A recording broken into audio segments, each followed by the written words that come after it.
I think the oldest poem in here is about 11 years old at this point, so I wrote it when I was 22. And for those people who are in any sort of workshop environment, it was a poem that was in the graduate workshop and got passed over and passed over and passed over, and it was actually even in the first book before it ever got accepted in a magazine. So, who knows? I guess just keep workshopping it. It will happen eventually.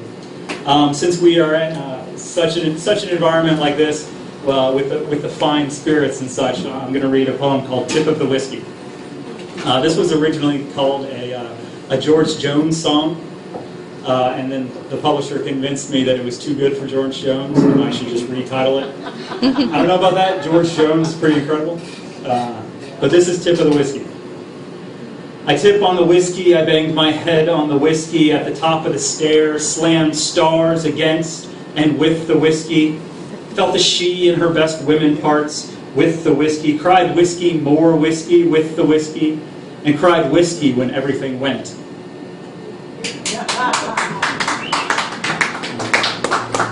You did the same thing for that one in New York, didn't you? You did. All right. This is Imagining Wings. I want to love the woman on the cliff, hide my kneecaps in the hem of her skirt, let her lick the back of my legs, and when we find our breath, have her pour the wine over our pressed lips, keeping the stories of the town below the ridge silent. She would thumb my Adam's apple, never questioning our backward steps, our terrific leaning, our last flight.